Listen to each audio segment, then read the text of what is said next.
Boa noite, queridos irmãos. Hoje nós vamos falar sobre caridade. Caridade é um tema muito complexo, muito extenso. Nós vamos tentar aqui colocar algumas nuances para que nós possamos enfrentar esse período que nós estamos passando e podermos fortalecer nossa fé, que é o alimento do espírito. A caridade não se pede, não se ensina, não se vende. Ela brota naturalmente dos atos consensuais de cada indivíduo. Ela é um dos termômetros do nosso grau de evolução espiritual frente à realidade do mundo. Ela é a expressão mais pura do amor, a construção mais perfeita nas palavras apregoadas por Jesus Cristo. Todos nós, espíritas ou não espíritas, já ouvimos falar da máxima "fora da caridade não há salvação". Essa citação é o título do capítulo 15 do Evangelho segundo o Espiritismo, onde o apóstolo Paulo ele assevera que nada traduz com tanta exatidão o pensamento de Jesus. Nada resume tão bem nosso dever como homem nesta máxima divina. A doutrina espírita trouxe essa nova versão de uma frase corrente à época: fora da igreja não há salvação. Jesus Cristo já nos alertava, quando das suas pregações, sobre a necessidade da caridade. Haja visto sempre nos dizer que todos somos irmãos em Deus e, portanto, temos de desenvolver a caridade, que é a base da fraternidade. Caridade é a construção de um investimento a longo prazo para muitos, trazendo hoje para uma versão mais atual. Porém, o que difere desse produto da economia, por exemplo, o investimento, é o fato de que o saque dos dividendos e dos juros também são realizados no presente e não somente no futuro, como se pensa. Quanto mais se investe em obras dos nossos irmãos, sejam eles conhecidos, familiares, menos são as dores e as provações. Isso é um fato. Os momentos desses atos caridosos que se constroem, eles ecoam na eternidade, diariamente. E Deus, em sua perfeição, concede um retorno a quem faz. Nem sempre vamos receber a caridade de quem a fizemos, mas de terceiros, os quais nem os conhecemos com propriedade. Essa perfeição de Deus, na nossa pequenez, nos causa espanto, até mesmo dos mais experientes que já têm uma ideia da dinâmica da vida e da caridade. Não há uma força tão perfeita quanto essa de ação e reação, conforme está escrito nas obras básicas codificadas por Kardec e já descrito por Isaac Newton, quando formulou as suas 3 leis, sendo essa a terceira. Um fato bem claro da nossa vida: ninguém vence sozinho. É o momento de se dar uma chance de poder compartilhar com o outro, com o próximo, as nossas conquistas adquiridas. Necessitamos de um amparo maior, de um cunho espiritual, para nos encontrarmos e desenvolvermos nos planos mais básicos da evolução. E aí temos um elo de ligação chamado caridade, entre as ferramentas disponíveis e as equipes espirituais e os nossos mentores. A caridade nos liga aos espíritos, porque como nós não conseguimos fazer nada sozinhos, nós precisamos deles para receber o apoio necessário e desenvolver as nossas tarefas reencarnatórias. Interessante salientar que quando vários realizam a caridade, ela acaba por se retroalimentar, formando cadeias de solidariedade e despertando a atenção daqueles que não estão acostumados a dividir ou a repartir. Quando todos se convencerem que se evolui também através da caridade, o patamar evolutivo da Terra terá galgado um novo degrau, sem dúvida alguma. Caridade é a plena expressão da personificação do amor, da renúncia ao egoísmo, da separação ao orgulho, do abandono, da altivez. Assim, quando repartimos o que temos, multiplicamos o montante de bens e serviços, e então a caridade ela atua como um fermento para bolo. Interessante que desse fermento ele se renova ad aeternum, ou seja, eternamente, em razão diretamente proporcional à quantidade de atos caridosos que se realizam.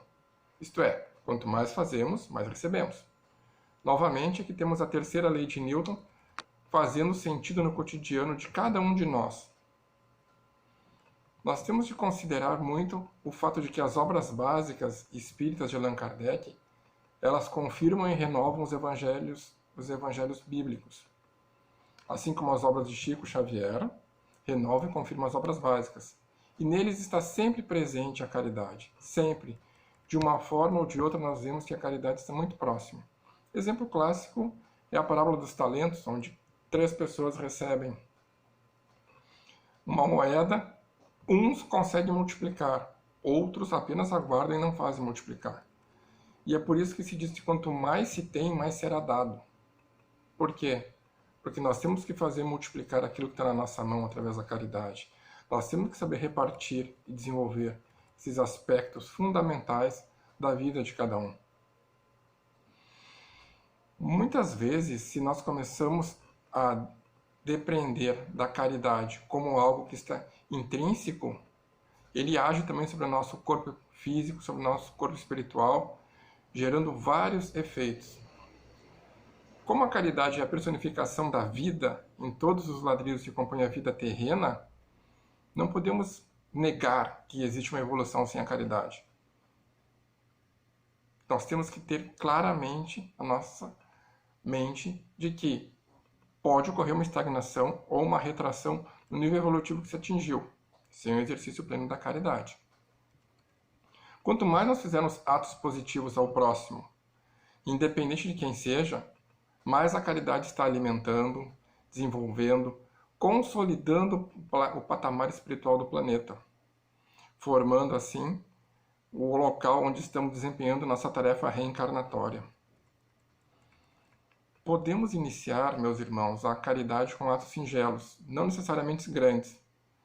O que é necessário é a repetição, a constância dos atos caritativos, a rotinização da preocupação com o próximo, estabelecer laços fraternos, verdadeiros, transparentes e, uma palavra, sinceros. De partilhar os bens conquistados, de fazer muito com pouco. Este é um dos pilares para se fazer a transição para o mundo de regeneração, estando em um mundo de provas, de expiações, inclusive até mundos inferiores. Quando se está convencido de que a caridade ocorre através de redes de ajuda, que é uma verdade pétrea de a caridade ter moldado muitos espíritos encarnados, no sentido desses relacionamentos de convivência, crescimento e superação, nós conseguimos ter a visão clara de que a caridade ela é fundamental. Quando nós reencarnamos, Deus nos empresta os bens e serviços necessários para desempenharmos nossa tarefa reencarnatória. Nada nos pertence, pois nós chegamos de mãos vazias e retornaremos de mãos vazias. Esse fato, por si mesmo, já deveria bastar para realizarmos a caridade com maior afinco, com maior naturalidade, com maior espontaneidade. A mediunidade é inerente ao ser humano, e sua luz ela é alimentada pelos mentores, pela palavra de Cristo, pelo desejo de prosperar, pela fé e pela caridade. E este só para citar alguns itens. Caridade é a luz divina, que ilumina os corações, alegres e sofredores, para todo aquele que vive neste plano. A luz da caridade tem que ser uma constância, não em momentos como que nós estamos passando de uma provação coletiva, aonde o elemento fundamental, que é o ar para nossa sobrevivência, acaba se tornando rarefeito, nós mudamos completamente a nossa vida. Não. A caridade ela tem que fazer parte do ser humano. Ela tem que estar junto de nós. Nós só vamos evoluir através da caridade. E não devemos ter isso claro de que a caridade tem que ser algo ruim. Muito pelo contrário. Ela tem que ser feita de coração, gratuitamente. Então, que a luz da caridade seja o motor de nossos atos, com o estudo da palavra e a vontade de progredir, de forma a criar as bases para uma ajuda mútua de amor e paz, e assim nosso planeta possa passar de um mundo de provas e expiações para um mundo de regeneração. Que a paz de Jesus esteja com todos vocês. Que assim seja.